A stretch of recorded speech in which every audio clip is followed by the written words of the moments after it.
The bound fishes, the story behind the Pisces constellation. Every star has a story. Among the many that fill the sky, there is one pattern that is faint and quiet and easily passed over. It does not blaze, and it does not command the eye. It is the gentle shape of two fish, swimming away from one another, each seeming to turn toward a path of its own. And yet the two of them are joined, for between them runs a long, thin cord, meeting at a single star, a knot that ties them together, so that however far each fish may swim, the two can never be pulled apart. This is the story of that cord, and of the mother and the child it was made to keep together. Let us drift back into the earliest ages of the world to the coming of the most terrible creature that has ever existed. His name was Typhon. He was born of Gaia, the earth herself, and of Tartarus, the deep and dreadful abyss that lies far beneath the world. And from that union came a monster beyond all reckoning. He was vast past all measure, so immense that his head was said to brush against the stars, and his outstretched arms could reach from one end of the world to the other. From his shoulders rose 100 serpent heads, their eyes flashing with fire, and their countless voices roared together in a sound that shook the very foundations of creation. Great coils of serpents formed his lower body. He was terror itself, given shape and set loose upon the world. And Typhon rose up against the heavens. So monstrous was he, and so overwhelming his fury, that even the immortal gods were seized with fear at his coming, and they fled before him. For there are some terrors so great that even the deathless ones must run. Among those who fled were two of the gentlest of all the immortals: Aphrodite, the goddess of love and of beauty, and her young son, Eros.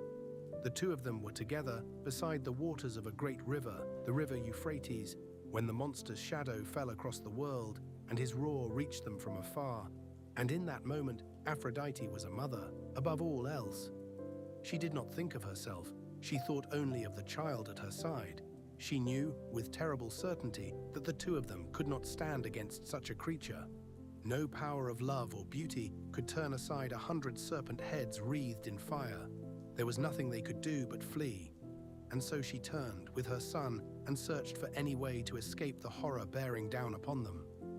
Her eyes fell upon the river, and there at the water's edge, mother and child made their escape. They cast themselves into the river, and as they did, their forms began to change. Their shapes melted and flowed away until they had become two fish, slipping down beneath the surface, sinking into the cool safety of the water beyond the reach of the monster above. But even in that moment of escape, a mother's fear remained, for the water was deep and its currents were strong, and Aphrodite was afraid, more afraid of this than of the monster itself, that in the deep and moving water she might lose her hold upon her son, that the two of them might be swept apart by the current, carried away from one another, separated, and never find each other again. The thought of it was unbearable to her, and so before they vanished into the depths, they did one last thing. They bound themselves together. A single cord was tied between them, joining the two fish, one to the other, so that no current, however strong, and no distance, however great, could ever pull them apart. And bound together by that cord, mother and child swam on, side by side, down into the safety of the water. Whatever might come, they would meet it together. Whatever the river might do, they would not be separated. Not now, not ever. And so they were saved. The gentle goddess of love and the child she would not let go of slipped away through the water, joined by the cord between them, and the terror of Typhon passed them by and did not find them, and in the end the danger passed away entirely, and they were safe. When it was over, the story of that escape was not forgotten. To honor the devotion between the mother and her child, and the simple cord that had held them together through the most desperate moment of their lives, the gods reached down and lifted the two fish up into the heavens, and they set them there among the stars, still joined, one to the other, by the cord between them, exactly as they had been in the water. And so they became the constellation we know as Pisces, the fishes. And that is why, even now, the two fish of Pisces are found swimming among the stars in two different directions, one turning one way and one the other, as though each were drawn toward a path of its own, and yet they are never, ever parted.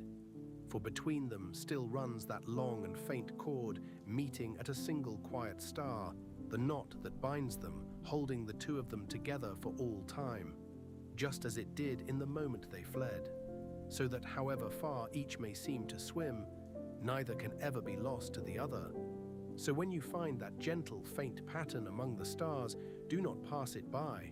Look for the two fish, and look especially for the thin thread of light that joins them. And remember what that cord was for. It is perhaps the tenderest thing written anywhere in all the heavens, not a monument to a battle, nor to a great hunt, nor to the pride of kings, but a memorial to the bond between a mother and her child, and to a love that simply refused to be separated, even in the shadow of the most terrible creature the world has ever known.